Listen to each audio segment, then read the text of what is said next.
Now as we continue our tour through Port Plunder, there is the first thing that the pirates will see when they enter the harbor itself, and that is this mast right here. It has been salvaged from another ship. It is the usual pirate ship mast that they have used with various sets, and there is the symbol of this harbor itself, this steering wheel in chains, which is a bit ironic because pirates do like their freedom and they choose this steering wheel in chains as their symbol. So, well, who knows what they want to tell us with that. Of course, even pirates have rules. You know that from the Lego movie, the very important first rule of the seas. And people who don't adhere to that, they are put in this little cage here and then presented for all to see. Don't break pirate rule number 1.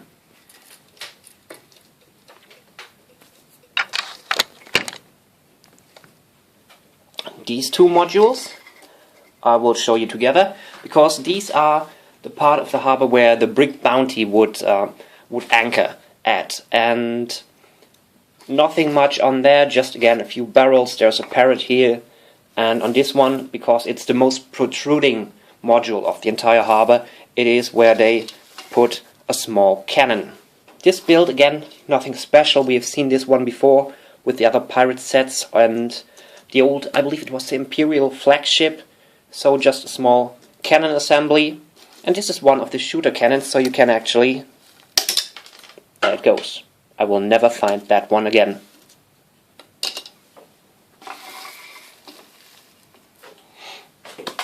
And now, the building I like most about this set, so maybe I put too much effort into it, maybe I put too much effort compared to the other buildings in it, I don't know. I just do like this building. It is a pirate shop. The color scheme, again, the same as with the old pirates. You have this white, the yellow stripes or the yellow bricks down there. And again, there is also a flag that could be a shop sign. In a real set, that would be where the stickers go. You see a bit of stonework here where the color has faded from the rest of the building, and different colors with windows. Here you have the yellow lattice, and here you have the black one, because again it is all scavenged from several parts, from whatever sources for materials they could find, so it has not a very uniform look, but, well, scavenged. Here's a small balcony with a telescope on there, so people could look out into the harbor and see approaching ships from very far away. A parrot on top, and the inside of the shop. So, let's take a look at that. What have we got here? On this side, let's see if I can get it to focus on that. Well, at least a bit. There's a barrel again. Over there, a sextant. Here is the counter of the shop, where there's a treasure map, some jar over there, a backpack, and on the back of the shop there is, well, there are some weapons for sale and some potions, if you want your pirate theme to be a bit more fantasy-like.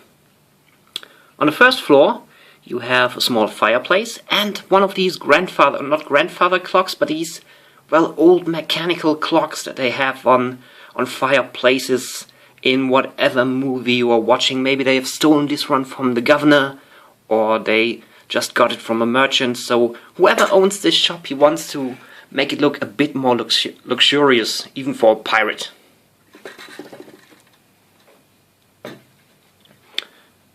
And some items from the shop.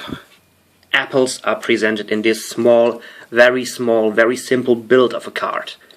And if we know something from Pirates of the Caribbean, pirates do like them apples.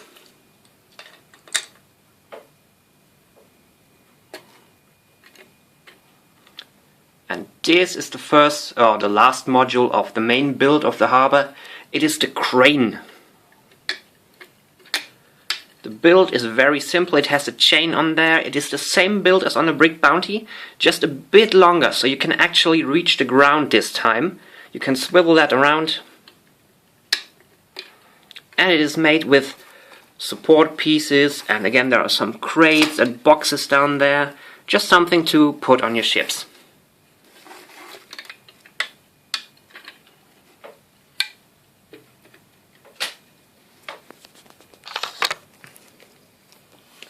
And on the far right side of this build, you have this little assembly right here.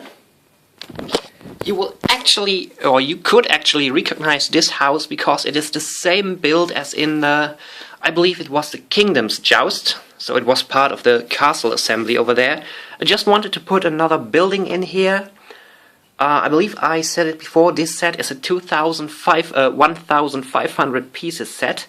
So this part of the harbor is not necessary. It could be left out, especially as there is some kind of fantasy vibe with it. I tried to do something beyond the pirate theme here, and you could, to cut down on pieces, leave it away. Especially as, like I said, we have seen this build before. What it is intended to be, there is something, a role-playing game that you might be familiar with. That is the Pathfinder role-playing game. I'm a huge fan of it, and they did this really great, as they call it, adventure path, Skull and Shackles. It is pirate themed. It has, well, of course, pirates. It also has magic, it has undead, it has dragons. So I tried to add a bit fantasy feeling to the harbor. So you have this voodoo doctor right here. And he's cooking up some potions, and he's cooking them up with, oh my, that's not too nice. You will not see this in the final set. I don't believe you will see this in the final set. Why I say this is because they actually tried to do a voodoo doctor once with the Monster Fighters theme. You might remember the set, the Zombies. And that set was originally meant to include a voodoo doctor, but because they try to stay away from religious themes, which I can totally understand, this minifigure will not be part of the set. Also, probably not these heads, so let's take them away. There they go. Now you've seen all the buildings, all the modules that make up this set. In the next video I will show you what else is included, the last tiny bits that I haven't shown you yet, and then we will conclude this review of my, well, own set. See you then!